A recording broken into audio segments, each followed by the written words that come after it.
Hello Nathan, it's Saturday and I'm back in the RAV4.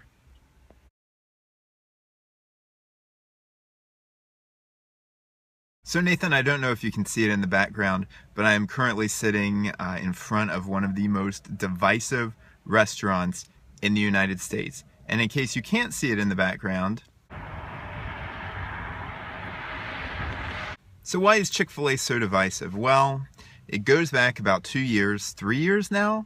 Wow, 2012 was 3 years ago. It goes back to a 2012 interview where the president and CEO or something of Chick-fil-A named Dan Cathy? Boy, I'm really ill-informed on this issue.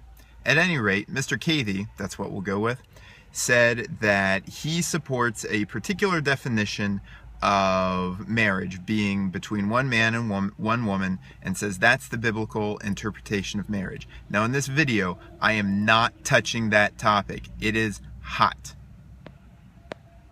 That's a topic that would probably better be explained in like a 10-minute, 20-minute, 30-minute long video. At any rate, so he came out, the president of Chick-fil-A came out and made those comments, and afterwards, anytime a Chick-fil-A opens, or even when Chick-fil-A's are open sometimes, I guess, they're protesters. People who are advocating for the rights of homosexuals, gay people, lesbian people, people who don't fall within this definition of marriage. And that's okay for them as well. It's okay for the president of Chick-fil-A, it's okay for them. The interesting idea here, the thing that everyone is fighting about, is that the idea that where we spend our money matters. Because I'm going to go in a few minutes, as soon as the people I'm waiting for get here, I'm going to go in and I'm going to eat some delicious chicken. And a small portion of that chicken, the part that comes after they have paid the vendors for the chicken, paid the employees who make the chicken, at some point down the line though, the president of Chick-fil-A is going to make some amount of money, however fractional, off of my purchase of Chick-fil-A grilled chicken nuggets, which is what I'm probably going to go in and eat. And I can totally understand people who would say, well, what he does with his money is his business.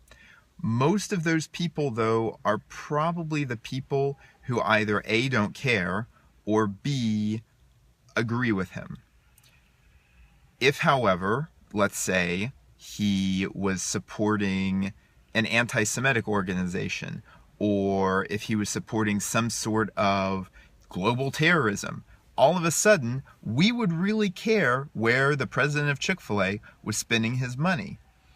So, where does that leave us? Not to oversimplify the issue, Nathan, but I think it leaves us at the crossroads of a really interesting discussion over just how much power the money we spend has in today's world. Are we going to protest Chick-fil-A or protest any other business for that matter while wearing a shirt that was made by a child laborer in Thailand?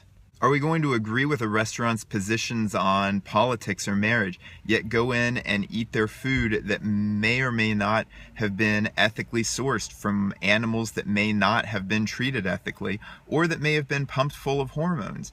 Are we okay with that? What it comes down to is this: there are some things we feel comfortable with, and there are some things we don't. I may not fully be comfortable with exactly everything Chick-fil-A has to say about marriage or what constitutes a family, because again, that's a complicated issue for a completely different time.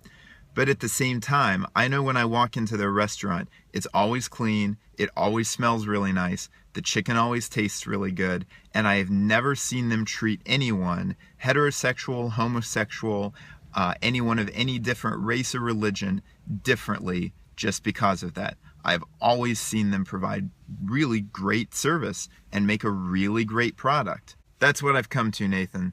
There's some things I'm comfortable buying, even though I know where the money's going, and even though I may not agree with it, and there are some things I don't.